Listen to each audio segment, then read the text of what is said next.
Hi everybody, this is Laura, City Scrapper. Thank you so much for joining me today. Today I have a layout that I made using the March My Creative Scrapbook limited edition kit. The March kit features a beautiful collection by Prima called Peach Tea, and that was designed by Frank Garcia, and I always love the colors in the Frank Garcia collections. I'm using a piece of pattern paper as my background, and if you're interested in seeing everything that's in the March kit, I made an unboxing video and I'll put the link to that in the description box. I am using the stencil that was in the kit, and I'm using some Liquitex modeling paste, and I'm adding a little bit of texture to the page by putting the modeling paste in a couple of different areas. I know I want to put my photo off to the right, and I know that I want to put some embellishments on the left, so I put some modeling paste behind where I think the large clusters are going to be. I've selected a number of embellishments that I plan to use on the layout. I don't end up using everything, but I do end up using most of these items. I have fussy cut some pieces from the pattern papers. I'm using some chipboard pieces, and I also have some of the ephemera from the ephemera pack that's in the kit. I'm inking the edges of all of these pieces using some distress ink in Vintage Photo. There was one piece of pattern paper. It had a wood grain on one side and it had some beautiful images on the other side, and that's where I got these large peach fussy cut pieces from. I absolutely love these peaches. So these are going to be the basis for the cluster that has the photo in it. And then for a second cluster that's going to be in the upper left-hand corner, I'm going to use some hot air balloon. There were lots and lots of images of hot air balloons, and I really love hot air balloons, and these are particularly pretty because they are surrounded by roses. So of course I wanted to include those. Right now I have 3 different hot air balloons on the left-hand side of the layout. There wasn't enough room to the right of the photo to put a lot of embellishments, but I did want to add something.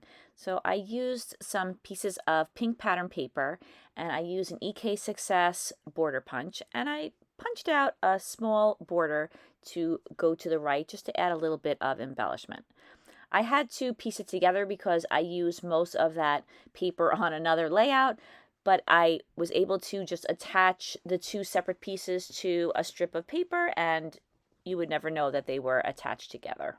I add a little bit of that Vintage Photo Distress ink to the edge of the mat that's behind the photo. And although I move things around and add other things, the basic idea of the layout is there.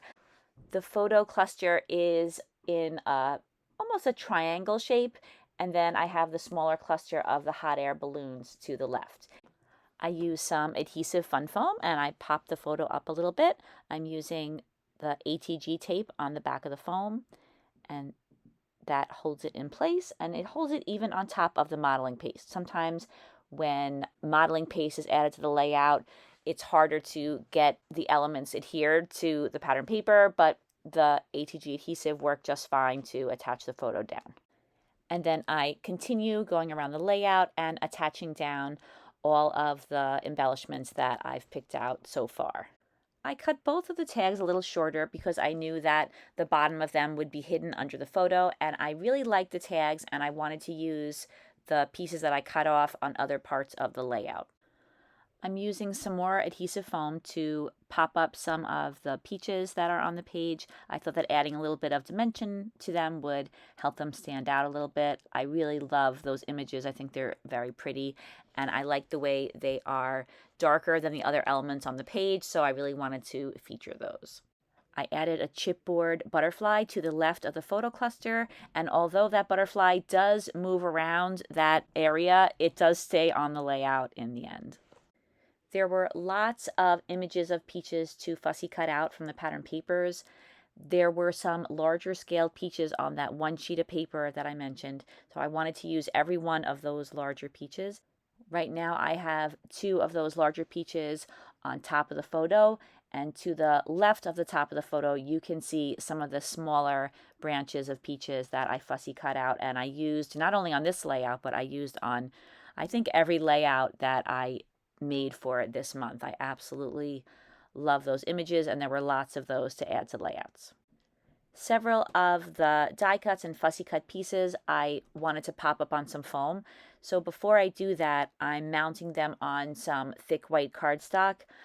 I don't like to pop up pattern paper on foam without backing it. I don't like the look of pattern paper that's popped up on foam that hasn't been reinforced. I feel that it kind of sags in some places. So I've gotten into the habit of attaching them to some thicker white cardstock before I do that. Sometimes in the past I didn't do that and then I always regretted it. So that's something that I do regularly now. As I'm popping this hot air balloon up on some foam, I was thinking that I might have one too many hot air balloons in that cluster on the top of the layout. I was thinking that I might want to reduce that to 2 hot air balloons, but for right now, I leave it the way it is. And now I'm doing the exact same thing to this fussy cut piece. I'm using the ATG adhesive and I'm attaching it down to the white cardstock and then I cut it out. I pop this piece up on some foam as well. I'm only putting the foam on the bottom part of it because the top part is going to be resting on the photo.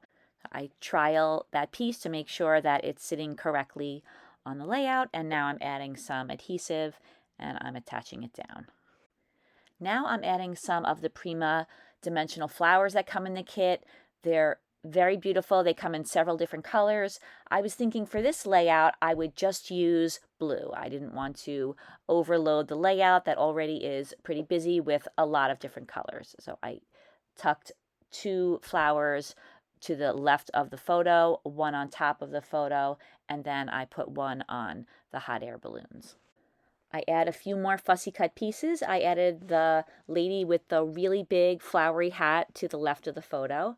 The image of the lady with the hat is available in several different sizes in the kit, and I thought that one was the perfect size for this layout. I also fussy cut out some roses, and I put those on the top of the layout. Now I'm using the part of the blue tag that I cut off earlier, and I'm making some photo corners with it. I'm using an EK Success scalloped photo corner punch. I ink the edges of all of the corners with, again, the Distress ink, and then I am going to attach those right down to the layout before I lose them using ATG adhesive. I thought that the blue color was the perfect color to use for the photo corners. There isn't too much of it on the layout, and it is very bright and it draws attention to the photo. The other piece of paper that I cut off the bottom of the other tag, I tuck that on the layout to the right of the image of the lady. I felt that there had to be something there so that it didn't look like there was empty space to the right of her. And this is when I finally had to accept that 2 hot air balloons would look much better than the 3. 3 was just too many. I really loved all of them, so I really didn't want to take one away, but I had to accept that 2 would be better than having a really large cluster over there. As I'm creating this layout, I fussy cut more and more pieces out. Now I'm adding some peaches that I fussy cut and I'm spreading those around the layout. I want to make sure that that peach color is in all of the major areas of the layout, so I put some up there with the hot air balloons. And you may notice that I rearranged the hot air balloons. I traded the 2 larger hot air balloons because one of them has the words "Let's Fly Sky High" on it, and I wanted that to be my title. And then I rearranged the smaller hot air balloon and the flower in that cluster until I was happy.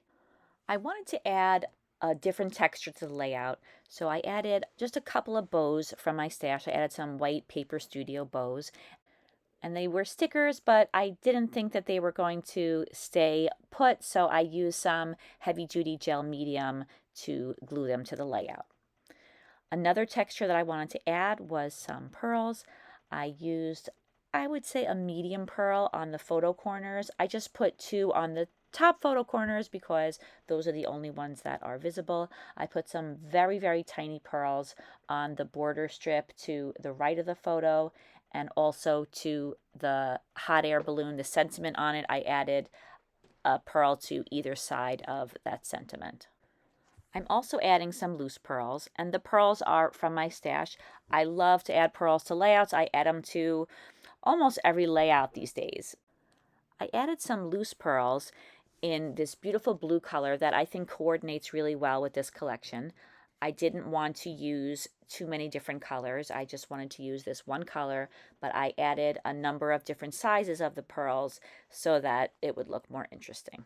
I usually start by adding the larger pearls to the layout first, and oftentimes I add those larger pearls closer to the photo, and then later on I'll add the smaller pearls. And again, in general, I usually add those to the outer parts of the clusters, but that's not a set thing. I kind of just do whatever I think looks good as I'm adding them to the layout.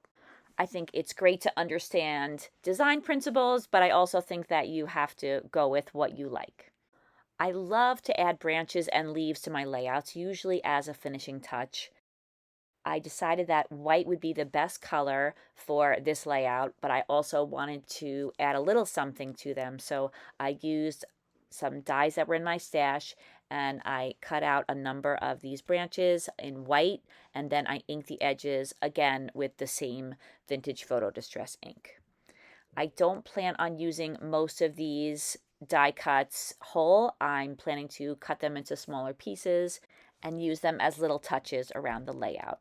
To keep the layout from looking confusing, I am limiting myself to putting these branches tucked within the clusters. I'm not adding them in additional areas on the layout.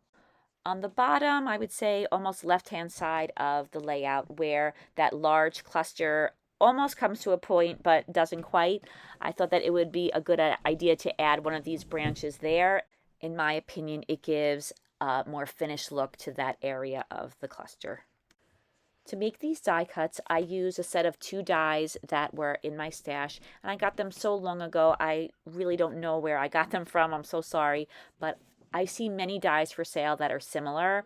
I think that these are branches with buds on them, and I think that this was a great addition to my stash because they can add such a nice little touch to layouts, and then especially adding them in white, they don't complicate the layout. They just add, like I said, a nice little finishing touch that I think brings a nice element to the layout. I took a few more of the die cuts into the layout, and shockingly, I have a couple left over. That's very rare. I usually have to cut more. I wanted to add just a little bit of shine to these flowers. They're beautiful as they are, but I love this Bow Bunny glitter paste, and I added to a lot of elements on my pages. It doesn't add a huge amount of glitter, but there's a fine mist of glitter, and then it also brings a little bit of shine to whatever you put it on, and it dries super quick, and I really like that about it. So I've been using that product a lot lately. I'm sure there are other products out there that do the same thing, but that's what I happen to have in my stash. Now I'm using some Aleene's gel glue, and I'm going around the page and I'm gluing all of those branches down. I just glue them at the base. I don't glue the entire piece down to the layout, and I like the way that creates a little bit of shadow because the pieces aren't attached firmly to the page. I noticed that I covered up a lot of that modeling paste, not so much in the small cluster, but in the larger cluster. So I went back in with the stencil from the kit and the Liquitex modeling paste, and I added a little bit more modeling paste around the edge of the cluster. I always try to remember to fasten those caps to glitter paste and modeling paste very firmly and very quickly so that they don't dry out, because that's happened to me in the past. So that is the final touch for this layout, and here are some close-ups. As always, thank you so much for watching this video, everyone. I really hope that you found it useful and maybe got an idea to use on your own scrapbooking layouts. If you would like to take a look at this month's kits, you can click on the link in the description box and it will take you to a page where you can view all 4 kits that are available this month and buy them if you like. I hope that you have a fantastic day, and I'll be back again soon. I'll see you then. Take care, everybody. Bye-bye.